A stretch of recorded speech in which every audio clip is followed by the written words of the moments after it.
반갑습니다. 예, 우리 오신 여러분들을 축복합니다. 하나님에 대한 신론을 공부하면서 하나님의 창조에서 영적 창조인 천사들에 대한 창조를 우리가 좀 보면서 특히 그 천사들 중에 타락한 천사를 좀 보고 있습니다. 그 타락한 천사 중에 우두머리가 사탄이라 이렇게 우리가 부르고, 또 그의 타락한 다른 천사들은 사탄의 졸개들, 귀신들이라 이렇게 얘기를 합니다. 지금까지 했던 내용들이 그런 거죠. 귀신이 존재한다는 걸 어떻게 증명할 수 있을까? 메릴 헝거 박사의 의견을 통해서 귀신이 존재한다는 것은 성경이 증언하고 있기 때문에 알 수 있다. 두 번째, 물질세계나 자연세계에 귀신의 현상들이 많이 나타난다. 세 번째, 인간의 본성은 귀신에 대한 두려움이 있고 귀신에 대한 의식이 있다는 것. 그 다음에 네 번째, 인간이 살면서 귀신에 대한 다양한 체험이 있다. 이런 내용들을 통해서 귀신이 존재한다라는 것을 알 수가 있고요. 귀신의 우두머리를 사탄이라고 할 때, 그 사탄이라는 말의 뜻에서 제일 중요한 것은 대적자라는 뜻인데, 그 사탄은 궁극적으로 하나님을 대적합니다. 여러분들 삶 속에서 이게 귀신이 장난일까 아닐까? 질병이 생겼다, 불안감이 생겼다. 이게 귀신의 짓일까 아닐까? 알 수 있는 가장 좋은 방법은, 그래서 하나님께로 향한 내 믿음이 떨어지거나 말씀을 멀리하게 되거나 하나님께 대한 의심이나 하나님을 거역하게 되거나 이래 된다 그러면 귀신 장난일 확률이 크죠. 왜냐하면 귀신은 어떻게 하든지 간에 하나님을 대적하는 게 주 목적이기 때문에 그렇습니다. 자, 그래서 이제 구약 성경에 사탄이라는 단어가 24번 나오는 것을 보았고요. 신약 성경에도 34번의 사탄이라는 단어가 나온 걸 보았고, 사탄은 이름이 많아요. 그래서 마귀라는 이름도 가지고 있고요. 같은 뜻이죠. 중상자, 고발자라는 뜻으로서. 그 다음에 이제 바알세불라 이렇게 얘기하기도 하고, 베리알라고도 하고요. 혹은 뱀, 옛뱀, 용, 그 다음에 악귀의 머리, 대적, 악한 자, 시험하는 자, 살인자, 속이는 자, 거짓사비, 여러 가지 호칭을 가지고 있습니다. 사탄의 기원을 이사야서 14장에서 하나님과 비교보겠다라고 하는 그 내용 속에서 사탄의 기원을 보았고요. 이 사탄, 즉 귀신들이 하는 일이 뭐냐라고 할 때 사람을 유혹하는 일을 한다. 유혹을 해요. 죄짓도록 유혹하는 일을 하고, 그다음에 거짓말에 빠지게 만들어요. 사람을 아주 비참하게 만드는 게 거짓말입니다. 진리를 구분해야 될 필요가 있어요. 그 다음에 사탄이 하는 것 중에 하나가 말씀을 채가는 겁니다. 하나님 말씀이 떨어지면 채가요. 돌짝밭에 떨어진 그런 말씀을 사탄이 가져가듯이 그렇게 말씀을 내 속에 들어오지 못하게 만들죠. 말씀이 내 안에 뿌리를 내리지 못하게 한다. 사탄이 하는 일 중에 인간에게 질병을 주기도 하고 불행을 주기도 한다라는 것입니다. 그래서 성경에는 소경이나 벙어리 된 귀신, 귀머거리 된 귀신 이런 얘기 나오고 간질병 들린 귀신이라고 이렇게 얘기를 합니다. 세상의 모든 질병이 다 귀신의 짓이라고 단정 지을 수는 없지만, 그렇다고 귀신에 의한 질병이 없다고도 단정 지을 수가 없다는 거 생각할 필요가 있고요. 그 다음에 귀신이, 사탄이 하는 일은 사람을 번뇌하게 합니다. 고민을 주는 거예요. 사람으로 하여금. 대표적인 케이스가 사울 왕이었고, 사울은 그 악령에 의하여서 번뇌케 되어졌다, 고민했다라고 되어 있고요. 그 다음에 사탄, 귀신이 하는 일 중에 하나가 성령을 속이게 만들어요. 하나님도 속이게 만들고, 결국 유다에게는 예수를 팔 생각을 넣어주었다. 그래서 예수님을 부정하게 만들죠. 그리고 또 전도를 막고요. 그리고 각종 범죄를 행하게 합니다. 범죄를 행하게 한다. 사탄의 세계에도 조직이 있어서 사탄이 우두머리고 그 밑에 이제 사탄의 졸개들, 귀신들로 조직이 짜있다라는 것을 계시록 12장 9절 말씀으로 확인을 해봤고요. 사탄의 특징 중에 하나가 뭐냐면 사탄에게도 능력이 있다라는 것이죠. 그래서 데살로니가서 2장 9절 말씀에 사탄을 따라서 능력과 표적과 거짓 기적도 나타난다라는 것이 있었어요. 그리고 사탄에게는 지적인 능력이 있어서 사탄도 볼 줄 알고 생각할 줄 알고 판단할 줄 아는 그런 사탄의 지혜, 지적인 능력, 귀신들도 지적인 능력이 있다는 얘기를 한 거예요. 그리고 이제 사탄이나 귀신의 특징 중에 하나가 자신의 모습을 착착 바꿔 받고도 둔갑술에 용이하다는 거, 잘한다는 거죠. 속임수를 너무 잘하는 거예요. 그래서 보통 사람들은 귀신을 잘 확인을 못합니다. 인식을 못해요. 왜냐하면 언제든지 모양을 바꾸기 때문에 그렇습니다. 일전에도 얘기를 했지만 학자들의 연구에 의하면은 보통 이제 미개한 사람들 있죠. 교육 수준이 낮은 사람들이라든지 좀 가난한 사람들이라든지 이런 데는 귀신이 원색적으로 나타나는 경향이 짙다는 거예요. 원색적으로. 근데 소위 말하면 이제 공부를 많이 한 사람, 교양인들 좀 이런 학식이 있다 싶은 사람들한테는 귀신이 둔갑할 때 다양한 사상으로 둔갑을 해가지고 들어올 수가 있죠. 그래서 사람들로 하여금 눈치채지 못하게. 사탄의 목적은 겁을 주고 위협하는 데 목적이 있는 게 아니고요. 실질적으로 하나님으로부터 떨어지게 만들고 죄 속에 있게 만들어서 지옥 백성 만드는 게 그게 사탄의 아주 결정적인 사역이거든요. 그러니까 어떤 모습을 해서든지 결국은 신앙 버리고 하나님 떠나게 만들 수만 있다 그러면 사탄은 뭐 의의 천사로도 광명의 천사로도 둔갑해서 나타날 수도 있어요. 선한 목자의 모습으로 나타날 수도 있고요. 뭐 대단한 것처럼 나타날 수도 있다. 그게 사탄의 둔갑술이다라는 것이고요. 그러면서 참 신기한 것은 그 사탄도 하나님의 수하에서 하나님의 허용 속에서 이루어지고 있다라는 것이고 사탄의 최후를 보았습니다. 그 사탄과 귀신의 최후가 있습니다. 그 최후라고 하는 것은 결국 지옥의 형벌이라고 하는 것입니다. 지금은 이제 천년 왕국 시대에서 사탄이 무저갱이라고 하는 억압된, 제어된 심을 가지고 있는데 그 제어된 심이라는 것은 제한된 능력을 가지고 있다. 그래서 사탄과 귀신의 가장 그 큰 제어, 도저히 할 수 없는 것은 교회를 무너뜨리는 거, 복음을, 예수 그리스도의 복음을 선포하는 거. 이거는 가장 궁극적으로 사탄이 할 수 없는 일로 우리가 또 요한계시록 말씀을 좀 보았습니다. 자, 오늘은 이제 마지막 시간이 좀 될 수도 있는데 귀신에 대해서는 영적 전투에 대한 얘기를 좀 우리가 보도록 하겠습니다. 귀신론. 우리 여기 그 영적 전투에 대한 걸 하는데요. 우리 칠판을 좀 깨끗하게 좀 닦아주세요. 우리 칠판맨들 부탁드립니다. 자, 영적 전투에 대한 이야기들을 이제 좀 보면은요, 베드로전서 5장 8절 말씀에 그런 말씀이 있었어요. 베드로전서 5장 8절 말씀에 근신하고 깨어 있으라. 너희 대적 마귀가 우는 사자같이 두루 다니며 삼킬 자를 두루 찾고 있다라는 얘기를 하고 있어요. 여기 이제 근신하라 깨어라라고 이제 얘기를 하잖아요. 근신하라 깨어라. 그래서 근신하라는 건 셀프 컨트롤을 해라. 자기 통제를 잘해야 돼요. 그리고 깨어있는 것은 경각심을 가지고 있어라. 이렇게 얘기를 하는 것이죠. 왜 그러냐면 너희 대적 마귀가 우는 사자같이 두루다니며 삼킬 자를 찾고 있다라고 얘기하면서 이 베드로전서 5장 8절 말씀을 통해서 영적 전투의 특징이 몇 가지가 있어요. 그 특징이 첫 번째가 뭐냐면 지금 저거 말씀해 보면은 근신하라 깨어라. 근신하라 깨어라라고 말하잖아요. 그리고 너희 대적 마귀가 우는 사자같이 삼킬 자를 찾고 있다.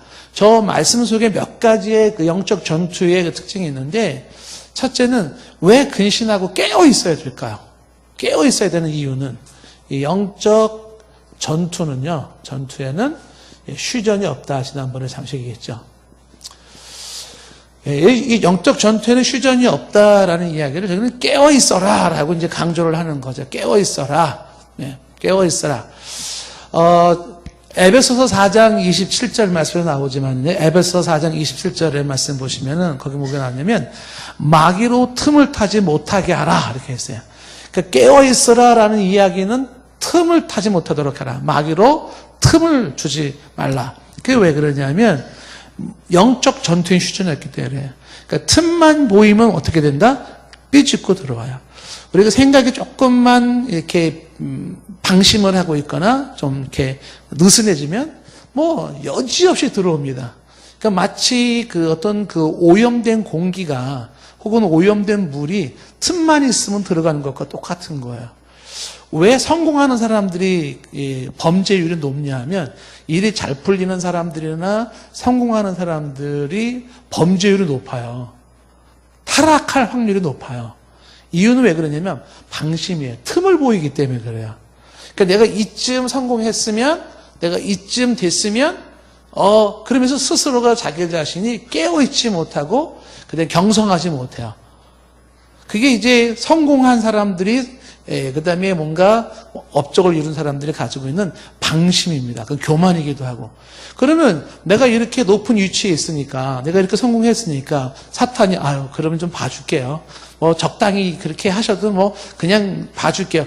그게 아니라는 거죠. 그런데 왜 성공이 없고 고난이 많은 사람, 막 인생에 실패가 많은 사람, 어려움이 많은 사람들이 오히려 사탄이 못 들어가요. 왜 그러냐? 그런 사람들은 그 실패와 상처 때문에 무릎 꿇고 기도하고 매달리고 하나님을 의지하고 이러고 있다고요. 틈이 안 보여, 영적으로. 그래서 한편으로는 일이 잘 풀리고 성공한 것이 곧 복이라고 단정 지을 수가 없어요. 요는 뭐냐 하면 영적 전투에는 휴전이 없기 때문에 1분 1초도 봐주질 않는 그 틈이 없어요. 그래서 여기 지금 말하기를 깨어있어라 이렇게 얘기해요. 깨어있어라. 그리고 지금 에베소 4장 27절 말씀에 틈을 타지 못하게 하라 했잖아요. 에베소 6장 18절 말씀에는 뭐라고 되어 있냐면 무시로 깨어있어 구하라 이렇게 하죠. 그 기도와 간구로 항상 성령 안에서 기도하고 항상 성령 안에서 기도하고 있어야 되고 깨어 구하기를 항상 힘써라. 왜 이 항상이라는 말과 깨어라는 말을 자꾸 얘기를 하냐 하면 휴전이 없기 때문에 그래요. 휴전이. 그러니까 여러분은 이제 일상에서 사탄이 이렇게 아주 연막수를 잘 쓴다 그랬잖아요. 여러분들 하여금 이 의식을 가지지 못하게 할 수도 있어요. 야야야야 너무 그런데 민감하지 마 이렇게. 그러니까 그냥 괜찮겠지 넘어갈 확률이 높단 말이죠. 그러나 영적 전투에는 휴전이 없다는 사실, 마귀로 틈을 타지 못하게 해야 된다. 항상 깨어있어야 된다라고 하는 것이고요. 그리고 이 영적 전투의 두 번째 특징이 뭐냐면, 영적 전투는 여기에는요, 사탄은 인정사정을 보지 않아요. 인정사정이 없습니다. 인정사정을 보지 않는다. 그러니까 사탄에게는 남녀노소를 불문하고 공격해 들어오는 게 사탄의 모습이에요. 남녀노소를 불문하고 공격해 들어옵니다. 그러니까 환자기 때문에 봐주고 지금 생활이 너무 좀 어렵게 사나요? 좀 봐줄게요. 뭐 그런 거 없어요. 혹은 건강이 많이 안 좋네요. 좀 봐줄게요. 그게 아니에요. 넌 아직 애기구나. 봐줄게. 이런 게 아니라고요. 이 흉악한 1위는 사도행전 20장에 말한 것처럼 이 사탄은요, 어떻게 해요?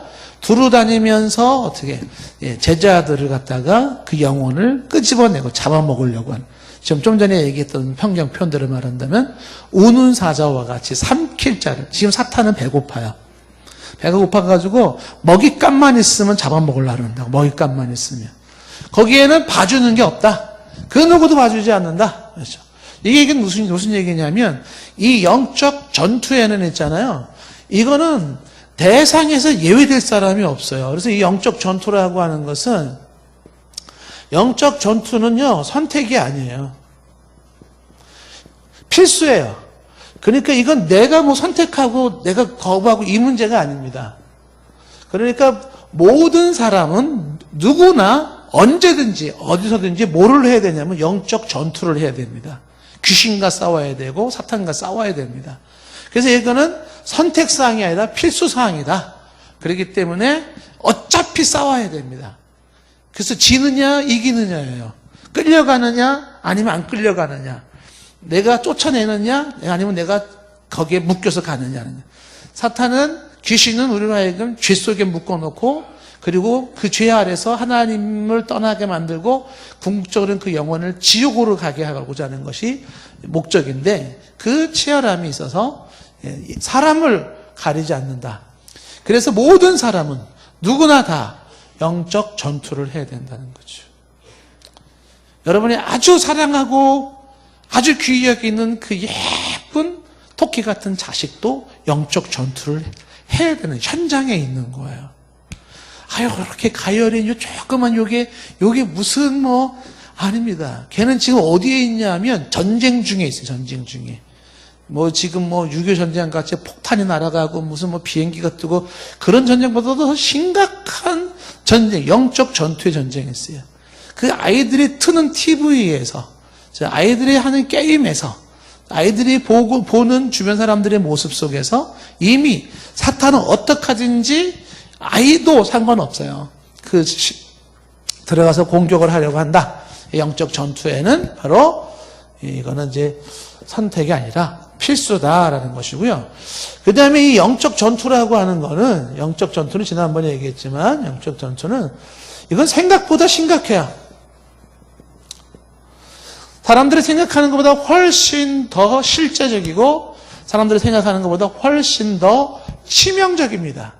이런 얘기를 우리가 많이 안 하는 게 사람들로 하여금 이 부분에 대해서 경각심을 못 갖게 만들고, 혹은 오히려 지나칠 정도로 비성경적인 귀신론, 비성경적인 그런 영적 세계로도 오히려 사람들로 하여금 이 영적 전투에 대한 둔감함을 주는 거예요. 소위 말하면 이단들이 이런 걸 가지고 자꾸 활용해요. 뭐 귀신론 가지고 얘기하고 뭐 영적인 얘기를 막 해요. 이단들이.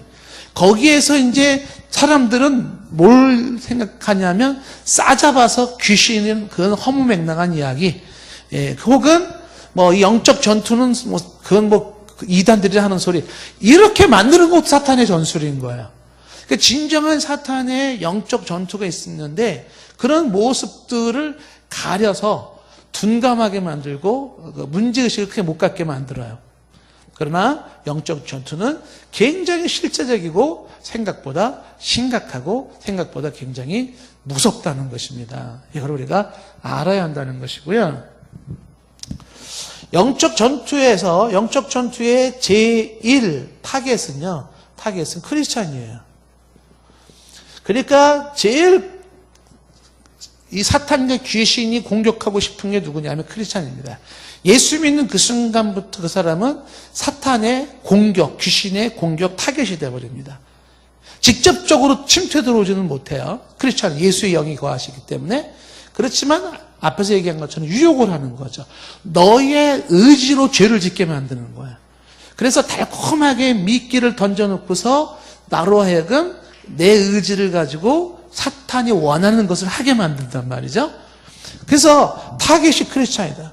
여러분들이 예수 믿기로 결단한 그 순간부터 여러분들은 지금 이 사탄의 세계에서 리스트 작성했어요. 리스트 넘버 1.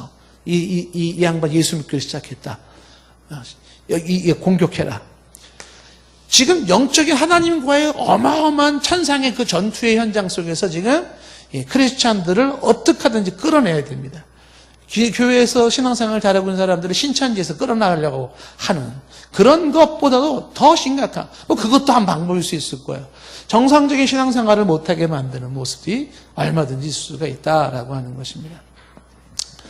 자, 이런 이야기들을 우리가 특징으로 좀 보면서 지금 에베소 6장 12절 말씀에 이런 말씀이 있단 말이죠. 6장 12절에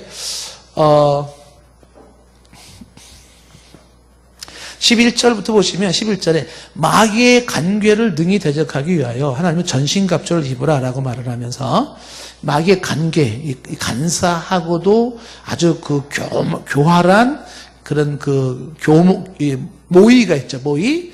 그러니까 이 거짓말을 잘하고 있는 이 아주 간사한 잔꾀에 능한 이 마귀를 대적하기 위해서 전신갑주를 무장을 하라라고 말하면서 12절에 우리의 씨름은 그랬잖아요.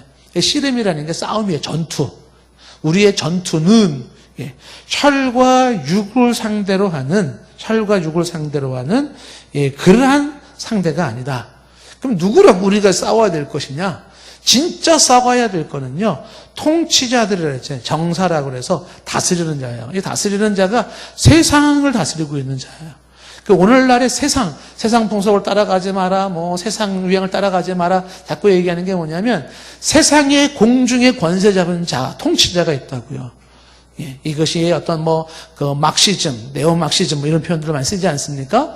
그러니까 뭐 공산주의 사상일 수도 있고요. 그 사상이 혹은 뭐 포스트 모더니즘 사상일 수도 있고요.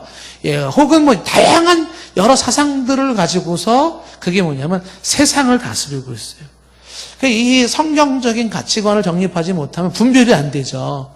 여러분들이, 우리 자녀들이 지금 어떠한 가치관을 가지고 살아가느냐, 구분이 안 되는 거죠. 얘네들이 이런 기준을 가지고 살아가는데 이 기준이 성경적이야, 비성경적이야. 구분이 안 되는 거죠. 예, 그러니까 뭐 공부를 하고, 뭐 문학을 하고, 뭐 예술을 하고, 하는 정치를 하고, 교육과 법과 모든 것들에 그 사상을 점령해가지고 사상을 다스리게 만들어요. 유물 사상을 갖다 심어준다든지, 예, 그 다음에 그 하나님에 대한 부정하는 여러 생각들을 갖게 하는 것이죠. 그래서 우리들이 싸울 것은 그런 다스리는 자들과 싸워야 된다는 거예요. 다스리는 자들. 그러니까 여러분들 예를 들어서 이제 동성애 문제가 딱 나왔다 그러면은, 그건 뭐 성적인 문란. 이런 문제가 아니라는 거죠. 그런 문제가 아니라는 거잖아요. 예? 지금 이 문제가 사상전이라고 얘기하는 그 교수야. 그래서 굉장히 사실은 공감이 되는 게 뭐냐면, 이게 지난번에 설교 시간에 제가 설명했잖아요. 프랑스에서 나서 68 혁명이라고 하는 게, 그 68 혁명이라고 하는 거기서 나온 게 전 세계에 준 게 뭐냐면, 기존의 체제나 권위와 정통에 대해서 반기를 드는 거예요. 그 중에 하나가 뭐냐면, 왜 우리 남성이 여성이랑 같이, 기숙사 같이 왜 못 들어가냐. 해방. 그 막시즘이라고 하는 그 개념 중에 핵심 용어가 해방이거든요. 억눌린 자들의 해방입니다. 그 해방은 그동안 가진 자들의 억압과 가진 자들의 그 누름 속에서 당하고 살았던 피지배 계층 사람들이 해방을 추구하는 게 막시즘이잖아요. 경제적인 것뿐만 아니라 그 영향을 받아서 성해방이 나오는 거야. 성해방. 그러니까 성해방이라고 하는 것이 바로 그동안 우리는 너무 전통적으로는 그 어떤 기득권자들에 의해 가지고서 우리는 너무 통제되어 있다는 거예요. 그 통제된 세계에 대해서 반기를 드는 거잖아요. 그래서 반기를 드는 게 소위 이제 못 배운 사람들, 예? 플로레타리아라고 일컬어지는 못 배운 사람들, 가난한 사람들, 노동자들, 억압된 자들이잖아요. 이들이 일어나는 거죠. 너네 일어나라. 깃발 들어라. 그 중에 하나가 성해방을 부르짖어라. 성으로부터 자유해라. 이렇게 나와. 근데 이게 그냥 단순한 성적인 문제냐? 그게 아니라는 거예요. 지금 말한 이러한 뭔가 기존 체제에 대해서, 정통적인 체제에 대해서 반기를 들게 만들어 놓는 사상이 배후에서 움직여지고 있다는 거예요.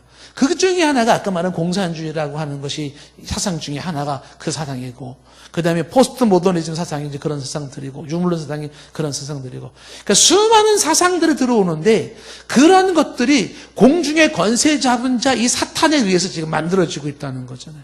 예. 우리나라의 그 종교자유연구 종자연이라고 하는 그것도 기독교를 없애기 위한 모습이잖아요. 종교 자유라고는 하지만은, 그러니까 이제 이런 것들, 우리들이 진짜 싸워야 되는 게 뭐냐면, 뭐 미사일, 핵폭탄 이런 것도 싸워야 되는 문제지만 더 심각한 거는 배후의 사람의 새 사상을 지배하고 통치하고 다스리고 있는 자들과 싸워야 된다는 거예요. 이게 무서운 거예요. 사람은요, 이 생각을 누가 점령하느냐, 이 생각을 뭐로 점령시키느냐, 거기에 따라서요, 인간은 선인도 될 수 있고 악인도 될 수 있고요, 착한 사람, 아주 무서운 사람 다 바뀔 수가 있습니다. 네, 이 사상으로 공격해 들어오는 그런 통치자들, 그것이 이제 또 권세자들이라고 해서 세상에 많은 권세가 있잖아요. 권세자들. 우리가 가지고 있는 나를 지금 이번에 선거를 했지만은 그 위에 있는 사람들이 다 권세자들이에요. 권위를 가지고 있고, 그 다음에 어떤 명령을 할 수 있고, 벌을 줄 수 있는 사람들 있잖아요. 그 사람들 중에 사탄의 권세하에서 역사하는 사람들이 있는데, 그들과 싸워야 된다. 그 다음에 12절에 이런 말이 나오잖아요. 어둠의 세상 주관자들. 다 사실상 비슷한 말들이긴 하죠. 어둠의 세상. 세상은 세상인데 어떤 세상이냐면 어둠의 세상이에요. 근데 그 어둠의 세상을 주관하는 자가 있다는 거죠. 그게 아까 말한 통치자들, 권세자들이 있습니다. 이 세상의 어두움을, 그래서 그 어두운 밝은 대낮에 드러내지를 못해요. 예, 여러분 예를 들어서 보시면은요, 아직도 양심이 살아있어가지고 사람이 뭔가 막 주장하잖아요. 뭐 성해방 막 이런 걸 얘기를 할 때 사람들이 막 가면을 쓴다고요. 왜 가면을 쓸까요? 부끄러운 거죠. 떳떳하면 왜 가면을 써요? 내놓지.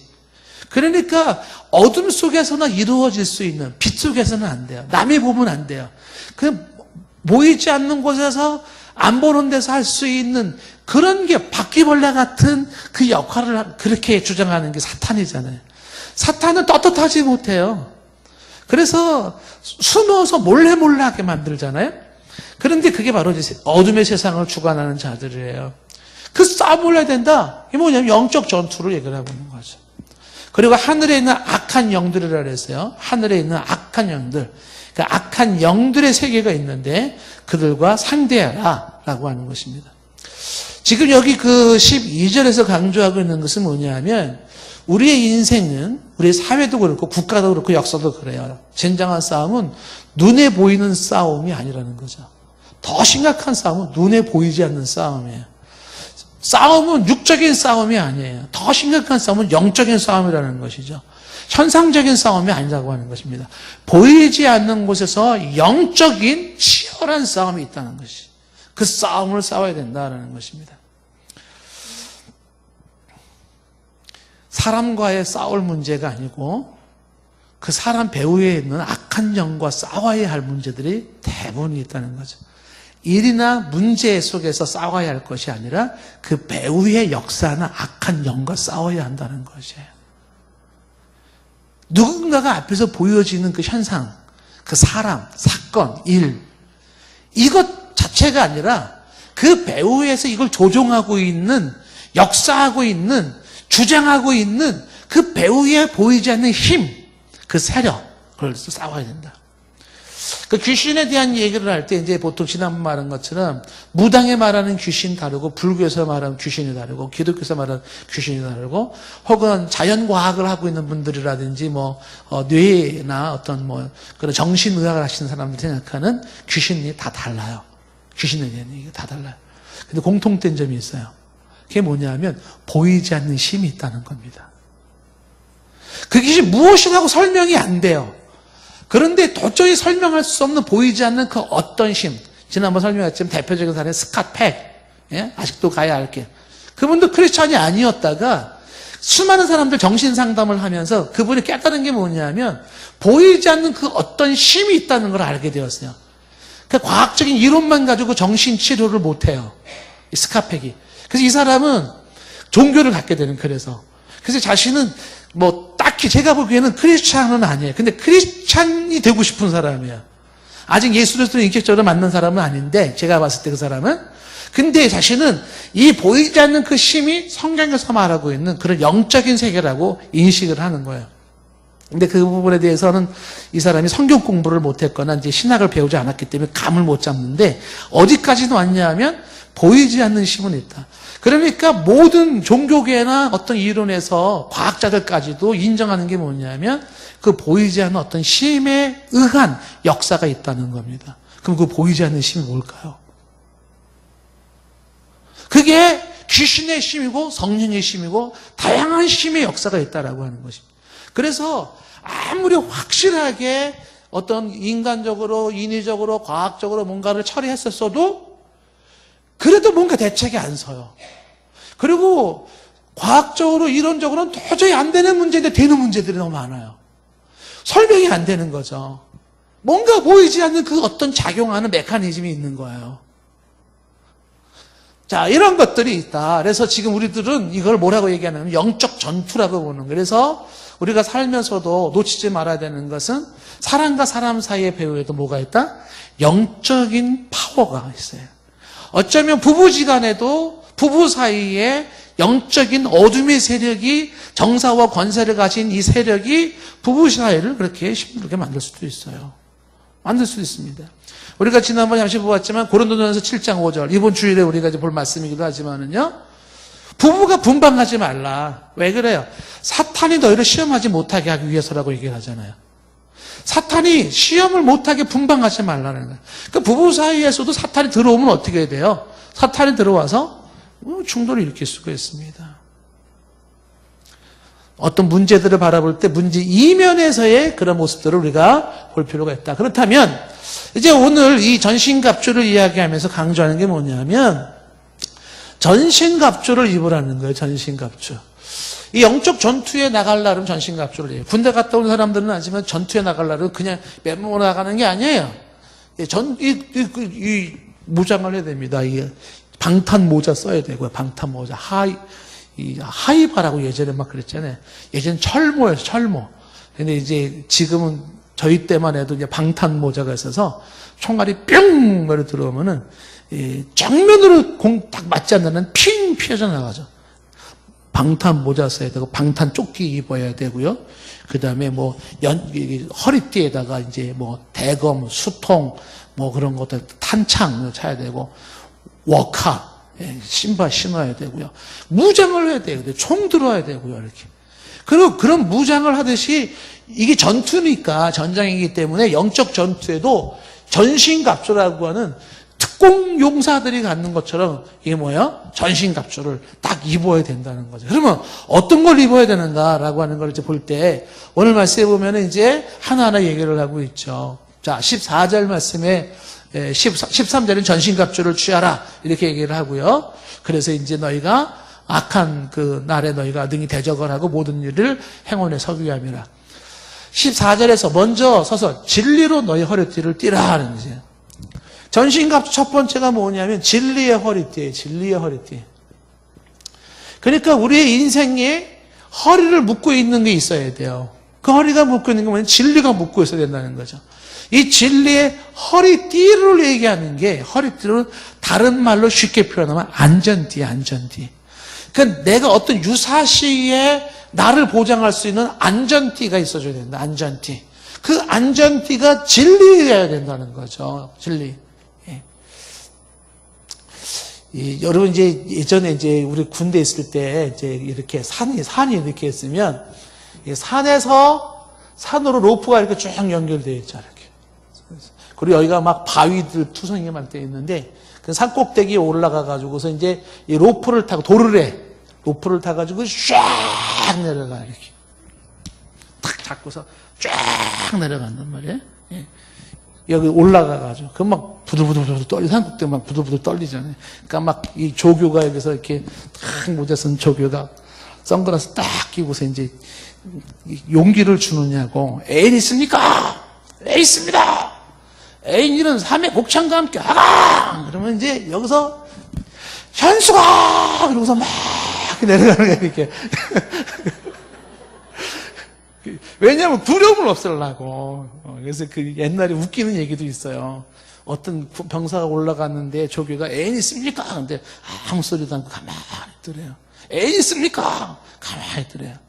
그래서 그냥 조교가 애인 3회 복창과 함께 하강! 쫙 내려가면서, 김마담! 나중에 알고 보니까 전직 제비 출신으로 이렇게 와가지고. 웃기는 소리인 것 같아요. 근데 이제 이걸 내려갈 때 특징이 뭐냐면, 이 도르래 같은 걸 양손 잡고 쭉 내려가면 속도가 엄청 빠릅니다. 그리고 이제 이거 속도를 줄일 때는 이거를 손을 틀어가지고 조절을 해야 되거든요. 이쪽 산에 다 왔을 때는 이거를 조절을 해가지고 속도를 줄여줘야 돼. 안 그러면 들이받죠, 이쪽에다가. 쫙 내려가는데. 근데 이제 여기서 특징이 뭐냐면 군인이 이제 그 도르래 같은 거 하나 이렇게 잡고서 이제 군인이 이제 내려가잖아요. 쭉 내려가는데 손을 놓칠 수가 있어요. 여기 이제 병사들 중에는 이제 몸이 좀 약한 사람들은 막 발부둥 치거든요. 내려가면서도 막 무서워가지고 막 몸을 어쩔 줄도 몰라요. 그러다가 손을 놓치면 어떻게 되겠어요? 이 밑에도 떨어지잖아요? 엄청 높은 데인데, 뼈도 못 추려요. 그러니까 이제 이 군인들이 막 주의를 주는 거야. 절대 손 놓치면 안 된다. 떨어지면 너 진짜, 너 분별도 못하고 산산조각 난다. 뭐 겁을 막 준다고. 근데 여기서 한 가지가 확실한 게 뭐냐면, 요 허리에 여기에 묶여있는 고리가 하나가 있습니다. 그래서 이게 유사시에는 손을 딱 놓게 되면 무서워서 놓치잖아요. 그러면 요게 허리를 묶고 있는 게 사람을 대롱대롱 매달리게 만드는 거예요. 요게 허리에 묶고 있는 안전띠. 그러니까 요거까지도 안 했다? 그러면 이제 보장이 없는 거죠. 손 놓치면 그대로 떨어지는 것이죠. 그래서 저는 요즘도 무슨 이렇게 막 높은 데서 막 떨어지는 거 이런 거 막 돈 내고 하는 사람들 이해가 안 돼요. 많이 이거 뭐 군대에서 뭐 엄청 많이 했거든요. 막 하강하고 말이죠. 그리고 막 그 중간에 또 떨어지는 것도 있어요. 높지 않지만은 중간에 이렇게 그 호수 같은 데로 떨어져가요. 떨어지면은 여기는 일부러 떨어지게 만들어요. 거기는 가다가 떨어져야 돼. 여기 막 외줄 타고 들어가고 외줄로 엎드려가고 막 세 줄로 가고 이제 도로를 타고 가고 중간에 가다 스탑 시켜가지고 호수에 떨어뜨리고 막 그러잖아요. 호수가 이거 엄청 깊은 호수가 있는데 빠지잖아요. 막 허부적거리면은 이쪽에서 군인이 이제 막 조교나 사람들이 야, 너 급하다 그러고 로프를 샥 던져줘요. 샥. 그러면은 너무 고맙죠. 막 물 꿀꺽꿀꺽 먹고 있으니까 로프를 딱 잡잖아요. 그 로프를 막 당기면은 여기서 막 풀어져요. 로프를 이렇게 풀어져. 그래서 에이 로프를 잡느니 내심을 헤엄쳐 나간다. 그래 헤엄쳐 나오죠 그냥. 근데 이게 뭐냐면 안전띠라는 거예요. 안전띠. 근데 이게 우리가 전신갑주의 진리의 허리에 들어갈 때 이 진리가 뭐겠어요? 이게 말씀이에요. 하나님의 말씀은 성경하고 예수 그리스도예요. 그러니까 우리를 이 영적 전투에서 지금 우리로 하여금 치명적인 그러한 공격이 들어왔을 때 궁극적으로 우리로 하여금 주 예수 그리스도 안에 머물게 하는 게 뭐냐 하면 내가 붙잡고 있는 나의 허리를 꽉 묶고 있는 말씀 예수 그리스도예요. 근데 요즘은 이제 이 말씀조차도 사탄이 들고 들어와서 뭐가 진짜 이게 그 하나님의 성경 말씀이 진짜 뭐가 성경적이냐 이 싸움이 있지만 그러나 어쨌든 하나님의 말씀이 나를 묶고 있어야 된다. 여러분들이 이제 구원을 얘기하더라도 여러분의 구원을 얘기할 때도 말씀에 의해서 구원을 말할 수 있어야 돼요. 성경 말씀 이러이러한 말씀에 입각해서 나는 구원받았다라고 말할 수 있어야 돼요. 근데 내가 제시할 수 있는 말씀이 없다. 삶 속에서 구원뿐만이 아니라 수많은 공격이 들어와요. 성경에서 강조하는 것처럼 너희에게 소망에 관한 이유를 묻는 자에게 대답할 말을 준비하라. 항상 어떠한 공격이 들어오든지 간에 하나님의 말씀으로 방어할 수 있어야 되고 하나님의 말씀으로 공격할 수 있어야 되는 거죠. 수많은 현상들이 주어지잖아요. 아까 얘기했던 막시즘 사상이 들어왔다. 네오막시즘 사상이 들어왔다. 포스트 모던 사상이 들어왔다. 유물론 사상이 들어왔다. 어떻게 방어하시겠어요? 말씀으로 어떻게 방어를 하시겠습니까? 이런 것들이 말씀이 나를 잡아준다는 거죠. 유대인이 말한 것처럼 내가 말씀을 붙잡으면 말씀이 나를 붙잡는 거예요. 그래서 내가 말씀을 붙잡는 게 중요하다. 그 말씀이 나를 붙잡아준다. 예수 그리스도와 말씀으로 나를 묶고 있어야 된다. 진리의 허리띠를 둬라. 그 다음에 뭐라고 말하고 있냐면 두 번째가 14절에 의의, 그 다음에 뭐라고 했어요? 호심경이라고 했어요. 의의 호심경. 의의 호심경이라는데 이 호심경이라는 게 흉부예요. 가슴팍에 이제 이게 사온 방탄조끼 같은 호심경입니다. 거기에 의로 호심경을 묶어놔라는 거죠. 여러분 이 조끼 같은 거 방탄조끼로 여기를 가리지 않습니까? 여기는 뭐가 있냐면 심장이 있어요. 이 총알이나 이런 게 심장에 들어오면 안 되는 거예요. 가장 보호를 해야 되는 곳이 이 심장의 쪽을 보호를 하지 않습니까? 그러면 크리스찬들의 심장을 팡 활을 쏘고 불화살을 쏘고 침투에 들어오는 사탄의 그런 모습이 뭐냐면 우리의 심장 속에 쏘는 공격이 의를 향한 공격인 거예요. 바꿔 말한다 그러면은 사탄의 공격이 뭘 말하는 거냐면 우리로 하여금 의에서 떠나게 만드는 거야. 여전히 너는 죄인이라고 하는 죄인 속에 머물게 만드는 거죠. 죄인 속에 머물고 죄인 속에 갇히게 만들어가지고 죄인의 굴레를 못 벗어나게 만드는 거예요. 하나님의 사람이 예수 그리스도의 십자가의 사건을 통해서 우리가 배우는 게 뭐예요? 예수님이 십자가를 통해서 이루어 놓은 게 하나님의 의잖아요. 우리는 내가 만든 의를 가지고 의롭다 인정을 받는 사람이 아니에요. 예수님의 십자가에서 죄값을 치러주신 보혈로서 당신이 만들어 놓은 그 의를 선물로 받음으로써 우리가 의롭다 여김을 받는 거예요. 그 의를 가짐으로 사탄이 우리로 죄에 묶으려고 할 때 어떻게 돼요? 아니다, 나는 죄인이 아니다. 나는 이제 그리스도 안에서 의인이 되어졌다. 그래서 죄 속에 묶이지 않게 만들어야 돼.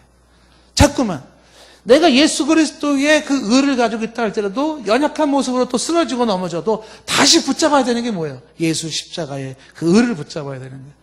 나중에 우리가 하나님 앞에 서서 인정받고 의인으로 인정받을 수 있는 거는 예수님이 해놓으신 그 의를 내놓을 수밖에 없는 거죠. 뭘 가지고 우리가 하나님 앞에서 나 의인이 할 수 있을까요? 안 되는 거예요. 그래서 이 심장을 보호하는 그 슌베를 바로 의의 호심경이다.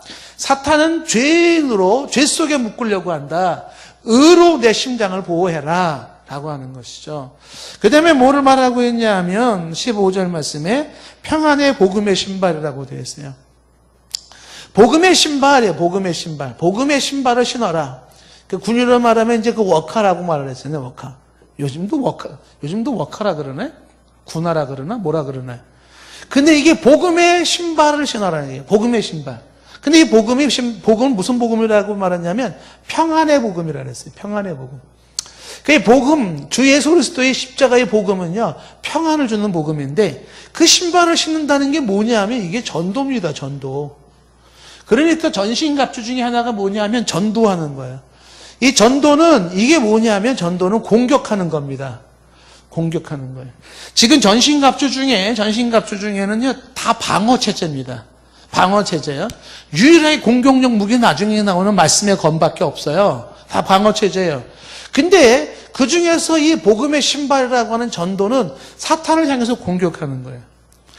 전도를 하면은 좋은 점 중에 하나가 뭐냐면 가장 큰 좋은 점이 뭐냐면 내가 살아요. 전도를 통해서 몇 명을 구원했느냐, 뭐 몇 명을 살려냈느냐라는 것보다도 더 중요한 게 뭐냐면 전도하는 사람은 본인의 영혼이 살아요. 왜 그러냐면 최대의 공격이 최대의 방어기 때문에 그래요. 내가 공격적으로 예수를 소개하고 공격적으로 하나님을 소개하는 한 기본적으로 내 자신에 대한 방어가 체계가 잡히는 거예요. 전도 안 하는 사람들의 특징이 뭐냐 하면은 의심이 많아져요. 신앙이 지속적이지 못해요. 어느 날 뜨거운 신앙을 가졌다가도 어떻게 돼요? 뜨거운 신앙을 가졌다가도 좀 지나고 나면 이건 맞아? 사실일까? 혹시 이거 잘못된 거 아닐까? 자꾸 이렇게 돼요. 그런데 늘 충만함을 가지고 늘 뜨거움을 유지할 수 있는 사람들은 누구냐면 오늘도 전도하는 사람이에요. 그러니까 전도하는 것은 밖에 나가서 노방 전도하는 것뿐만 아니라 사람들한테 만나서 예수님 소개하고, 그렇죠?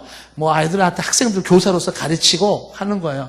사역을 하는 거예요. 예수 그리스도의 말씀을 전하는 사역을 하는 거예요. 그 사역을 하는 게 최소한 기본적으로 나를 보장한, 내 영적 상태를 보장한다는 거예요. 이거는요, 목사도 예외가 아니에요. 목사가 사역을 안 하잖아요. 그럼 어떻게 되는 줄 아시겠어요?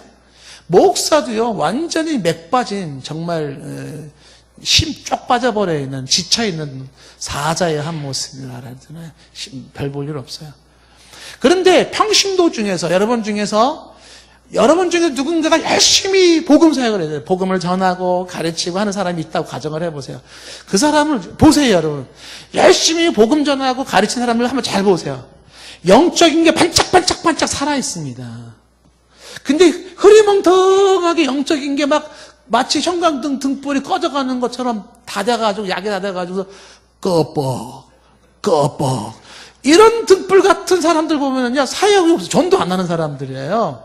그 사람들 영적 상태 보십시오. 영적 상태가 꺼뻑 오늘 내일 이러고 살아가는 거예요.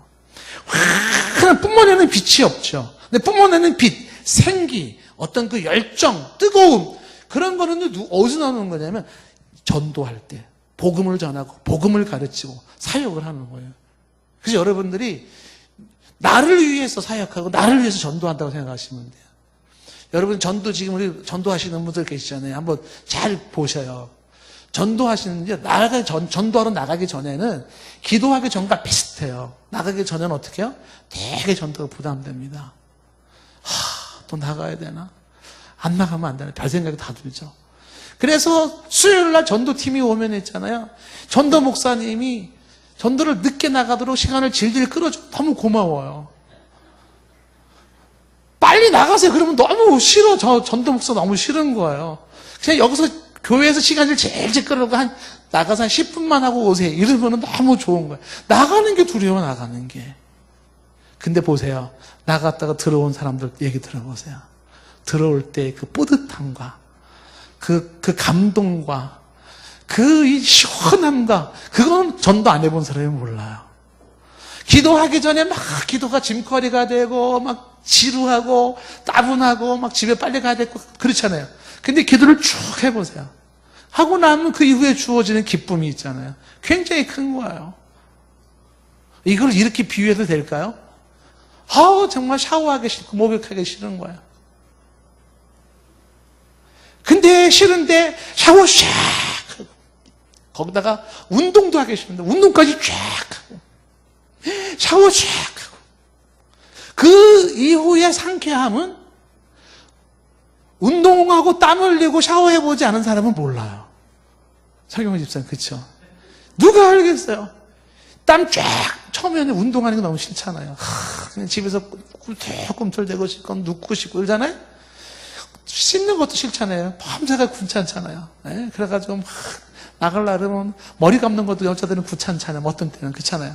네? 그래가지고 그냥 보이는 데만 대충 이렇게 찍어보려고 이렇게 나가잖아요. 이렇게.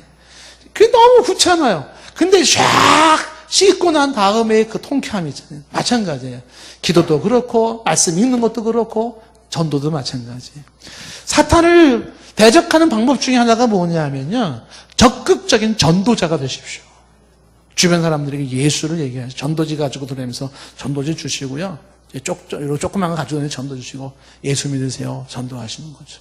기회 되면 예수님 소개하는 것이고요. 내가 만난 예수님을 말하는 거예요. 그러니까 이 복음의 신발의 전도가 바로 가장 중요한 또 영적 전투로 자기를 무장하는 것이다 라고 하는 것입니다. 데살로니가전서 2장 18절 우리가 지난번 말씀 보았지만은 전도를 막는 게 사탄이에요. 예, 한 번, 두 번 나가려고 하는 사탄이 막아서 못 나갔다 그런 말이 있잖아요. 그러니까 사탄은 전도를 못하게 하지만 그럴 때일수록 우리는 전도에 힘써야 된다. 네 번째는요. 지금 6절 말씀 보니까 믿음의 방패를 들어라. 방패를 들어야 되는데 믿음의 방패를 들어라. 그러니까 사탄이 공격해 들어올 때 탁탁탁탁 막아내는 방패가 뭐냐면 믿음으로. 사탄의 공격에 뭐로 대응하라? 믿음으로 대응하라. 이 믿음의 방패입니다. 사탄이 의심을 줍니다. 믿음으로 딱 막아내야 돼. 사탄이 불안을 줍니다. 불안하게 만드는 거. 어떻게 해요? 믿음으로 나가라. 근심하게 해요. 믿음으로 나가라. 두렵게 해요. 믿음으로 나가는 거예요. 우리가 지난번에 믿음에 대한 설교를 했잖아요. 지지난 시간에. 그렇죠? 하나님이 주신 처방이 뭡니까? 삶에 나 근심이 너무 많아요. 나 너무 불안해요. 너무 두려워요. 그랬을 때 하나님이 하시는 처방이 뭐예요? 근심거리, 불안거리, 두려움거리를 없애주는 게 아니에요. 하나님 말씀이 뭐냐면 하나님을 믿으라요. 믿으라. 너희는 마음에 근심하지 마라. 근심거리 없애줄게. 그게 아니잖아요. 너희는 마음에 근심하지 마라. 처방이 뭐예요? 하나님 믿으라 하는 거예요. 우리가 삶 속에 느끼는 불안감은 일과 사건이 우리를 그렇게 불안하게 만드는 게 아니에요.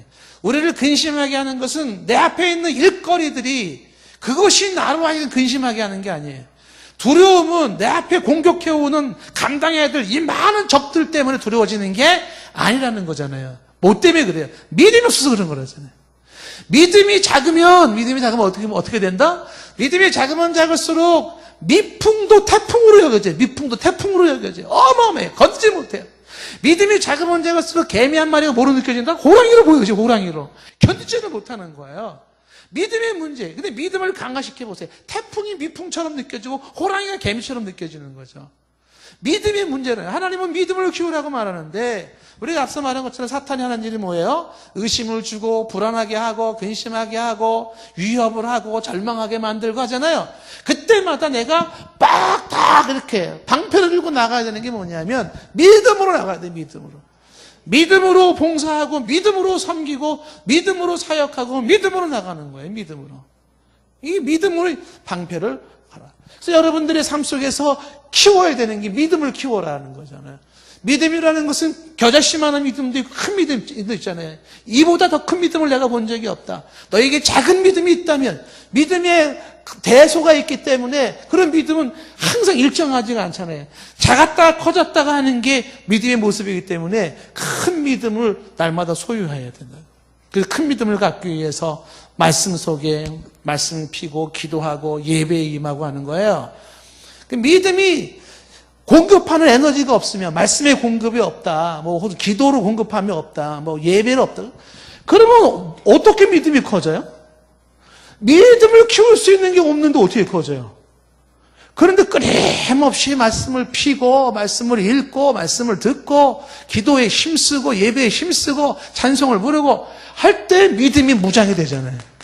어차피 믿음으로 사탄을 막는 거라 그러면 큰 믿음을 가져야 되는데 그 믿음을 작게 하면 안 된다라고 하는 것입니다. 자, 믿음의 방패로서 능히 약한 자의 모든 불화살을 소멸해라. 사탄이 불화살을 팍 쏩니다. 그 불화살이 뭐예요? 불안, 근심, 걱정, 염려, 위협, 두려움, 절망 막 쏘지 않겠어요? 뭐로 막아내요? 믿음으로, 하나님을 믿는 믿음으로, 말씀, 예수를 믿는 믿음으로 방어하는. 그 다음에 구원의 투구를 써라. 구원의 투구. 구원의 투구를 써. 17절 말씀에 말하고 있잖아요. 구원의 투구. 구원의 투구는 이 머릿속에 머리를 감싸고 있는 거 아닙니까? 예, 군으로 말하면 이제 이게 방탄모잖아요. 그러니까 내 머릿속에는 구원의 확신을 가지고 있어라. 구원의 확신. 구원의 확신으로 나의 머리를 무장시켜라라는 거죠. 사탄이 근본적으로 여러분들이 공격해 들어옵니다. 뭘 가지고 들어올까요? 그 중에 하나가 이거 흔드는 거겠죠. 이거 흔듭니다. 구원의 확신을 흔드는 거예요. 그래서 여러분들이 구원의 확신을 흔들면 어떻게 돼요? 신앙이 손들이처럼 흔들리는 거 아니겠습니까? 구원의 확신을 가지셔야 돼요. 이 구원의 확신은 어떻게 생겨요? 이 구원은 내가 만드는 게 아니죠. 이 구원의 확신은 이건 하나님께서 주시는 은혜예요. 나의 행동 여하가 아니라 하나님이 주 예수 십자가를 통해서 이루어 놓으신 그 구원, 완성된 구원을 내게 선물로 주시는 거예요. 그래서 오직 예수 그리스도를 통하여서 이루어진 구원을 내가 붙잡는 거예요. 나의 감정 여하나 내 삶의 성공 실패 여하로 구원을 논하지 마세요. 그런 걸 논하는 거 아니에요. 구원은 내 삶의 성공 실패 여부로, 실천성 여부로, 혹은 감정 상태 여부로, 그날의 날씨처럼 내 상태가 어떠냐 여부로 구원이 왔다 갔다 하는 건 아니에요. 구원은 오직 예수 그리스도의 갈보리를 산 십자가에 피 흘리신 예수 그리스도 이것으로서 구원이 내게 이루어지는 것이에요. 이 사실을 믿음으로 내게 구원이 이루어지는 거예요. 속지 마십시오. 수많은 이론들이 말하잖아요. 야, 네가 그렇게 살아가는데 뭐가 구원이 있어라고 말하지 않습니까? 그 사람들은 아직도 제가 보기에는 이 칭의와 성화의 관계를 너무 모르는 것 같아요. 중요한 거는 성경은 누누이 얘기하지만 구원은 예수 그리스도를 믿음으로써 구원이 이루어지고요. 구원받은 사람은 당연하게 구원받은 자로서의 성화의 삶을 추구해 나간다라고 하는 개념이에요. 그래서 구원의 추구를 가져라. 시편 51편에 다윗이 범죄한 이후에 뭐라고 기도를 합니까? 시편 51편 12절 말씀에 보면은 그가 범죄한 이후에 치명적인 범죄 사건 이후에 그가 걱정하는 게 뭐예요? 주께서 성령을 걷어가시는 걸 걱정하잖아요. 그리고 그가 기도하는 게 뭐냐면 구원의 즐거움을 내게 회복시켜달라는 거예요. 구원의 즐거움을 내게 회복시켜달라. 여러분들 구원의 기쁨이 즐거움이 메마르지 않기를 원합니다. 늘 울어도 그 눈물로 못 갚을 줄 알아. 이 몸밖에 드릴 게 없어 이 몸 드립니다 말한 것처럼 날 구원하신 주의 은혜는 늘 감동과 감격으로 나를 적실 수 있어야 돼요. 나 같은 죄인을 구원해 주신 주 예수의 십자가의 보혈의 그 은혜를 찬양해야 된다는 거죠. 구원의 투구를 써라라는 것이. 그 다음에 뭘 들라고 되어 있어요? 지금 17절 말씀해 보니까 성령의 검, 그 다음에 혹은 다른 말로 말하면 말씀의 검이라고 했어요. 그러니까 공격용 무기는 하나예요. 이거라 그랬죠. 성령의 검과 말씀의 검이다 이렇게 했어요. 실질적으로 사탄을 찌를 수 있는 건 뭐냐면 성령의 검이기도 하고 말씀의 검이기도 한데 성령과 말씀을 이꼴로 보는 거예요. 하나님 말씀의 칼을 들어라. 하나님 말씀, 성령이 말씀을 통해서 역사하시는데 그 말씀의 검을 들어라 하는 게 말씀의 검을 들어라. 그래서 사탄과 싸울 때 말씀으로 싸울 수 있어야 된다라고 하는 것입니다. 그렇죠? 자, 그 다음에 이제 일곱 번째 얘기를 하는 것이 뭘 하고 있습니까? 그 다음에는 전신갑주는 여기서 끝나는데 일곱 번째는 뭘 말하냐면 기도를 얘기하고 있는 것. 지금 18절 말씀에 좀 전에 말한 것처럼 항상 뭐 하라? 기도에 힘써라. 기도에 힘써라. 사단이 제일 안심하는 게 뭐라 그랬어요? 기도하지 않는 거라 그랬죠. 기도하지 않고 이루어지는 모든 일에 사탄은 안심합니다. 기도하지 않고 이루어지는 모든 예배에 사탄은 안심하고 기도하지 않고 이루어지는 모든 성경 공부에 사탄은 안심해요. 기도하지 않고 이루어지는 모든 설교에 사탄은 안심해요. 해봐라 이거죠. 기도하지 않고 이루어지는 모든 일들에 사탄은요 맘 푹 놓고 그냥 쉽니다. 쉬어요. 왜? 기도가 없다는 건 거기에 성령의 역사가 일어나지 않는 거예요. 그런데 사탄이 제일 긴장해요. 마치 모기에게 이 모기 F킬러 같은 걸 쫙 뿌리는 것처럼 이 사탄이 막 벌 떨어요. 제발 하지 마. 그게 뭘까요? 기도하는 거예요, 기도. 오늘도 기도하는 그 목소리가 울려 퍼지고 있는 한 사탄은요, 맥을 못 추기 시작하는 거예요. 귀신이 맥을 못 추기 시작하는 거예요. 가정에서 자녀들 속에서 역사하는 귀신들이 맥을 못 쳐요. 모기가 맥을 못 추고 떨어지는 것처럼 뭐에 그렇게 맥을 못 추는가? 기도의 소리. 이 기도는요, 기도하는 그 진정 어린 기도는 그 순간이 성령이 역사하는 시간이에요. 그래서 기도로 수시로 기도해서 나를 무장시키고 사탄을 틈타지 못하게 하라라는 것입니다. 이외에도 영적 전투에 대한 이야기로 강조하고 있는 것이 뭐냐면 에베소 4장 7절 말씀에 보면은 사탄을 대적하라는 거예요. 여러분, 사탄과 영적 전투라는 것은 선택이라고 그랬잖아요. 피할 수 없다고 그랬잖아요. 그렇기 때문에 사탄은요, 이건 피하는 게 아닙니다. 죄는 피해야 되지만 사탄은요, 정면 충돌을 해야 돼요. 사탄은 싸워야 됩니다. 야고보서 4장 7절 말씀에, 야고보서 4장 7절에 뭐라고? 마귀를 대적하라. 그러면 너희를 피하리라. 이런 말씀이 나와요. 그러니까 마귀랑 대적할 때, 직접 싸울 때에 마귀는 피하게 되어 있다는 것입니다. 여러분, 혹시 개가 막 짖을 때 한번 그런 거 해보셨나요? 개가 여러분들 묶여있는 개인데 막 미친 듯이 막 짖잖아요. 그 개랑 눈싸움 한번 해보세요. 눈싸움.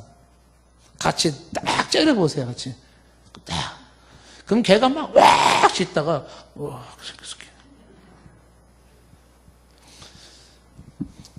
물론 이제 눈싸움 하는 사람에 따라서 개에 따라 다를지도 모르겠지만은 사탄은요, 대적해야 돼요. 대적해야 돼요.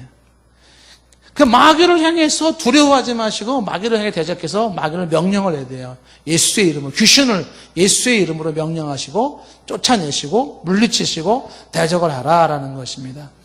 에베소 6장 11절 말씀에 이런 말씀이 나왔어요. 6장 11절에 보면 마귀의 괴계를 능히 대적하기 위하여, 그래서 전에 그 마귀를 대적하라라고 하는 것이고요. 자, 그 다음에 이제 두 가지만 더 얘기를 하고 마치겠는데, 저녁에 말하겠지만 마귀와 귀신을 물리치는 것 중에 하나가 찬양이에요. 찬양. 이 다윗의 찬양 속에 사울을 번뇌케 했던 악령이 떠나갔지 않습니까? 그래서 이 찬양이 울려 퍼지게 하라. 이 귀신을 쫓아내는 방법이고 몰아내는 방법이에요. 이런 게 없으면 여러분 삶의 주변의 환경에 귀신이 스멀스멀 들어온다고요. 보이지 않게 여러분들을 범죄케 할 수가 있는데, 다양하게 찬양을 통해서, 찬양은 하나님의 영이 임재하잖아요. 시편 20편의 말씀처럼, 그렇죠? 찬송 속에 거하시는 하나님이시죠. 찬송 중에 거하시는 하나님. 그러니까 찬송이 있는 그 자리에 하나님이 좌정하시고 임재하시는 것이기 때문에 찬양을 하면 뭐가 떠나간다? 귀신이 떠나간다. 집에도 찬양을 많이 부르세요. 여러분, 그 찬양을 한번 실제로 지난번에 한번 실험해보라 그랬잖아요?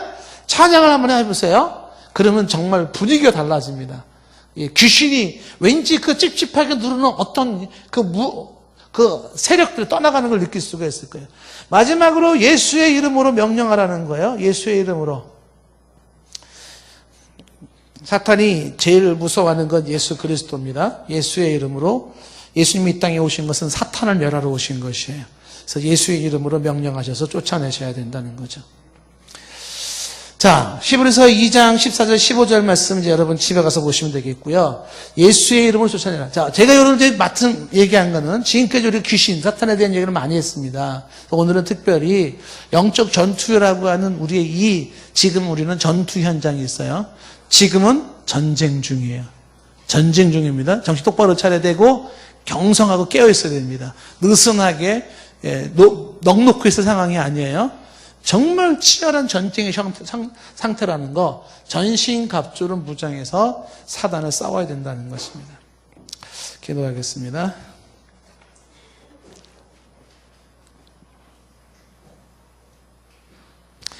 우리들이 싸울 것은 혈과 육에 대한 싸움이 아닙니다. 악한 영과 귀신과 사탄과 싸워야 하는 우리 현실 세계 속에서 잘 분별하게 하시고 능히 싸워 이기는 자들이 되게 하여 주시옵소서. 영적 전투에 패잔병 되지 않게 하시고 승자가 되어져 주 예수의 승리의 깃발을 휘날릴 수 있는 우리의 모든 삶, 평생의 삶이 되게 하옵소서. 예수님의 이름으로 기도드리옵나이다. 아멘.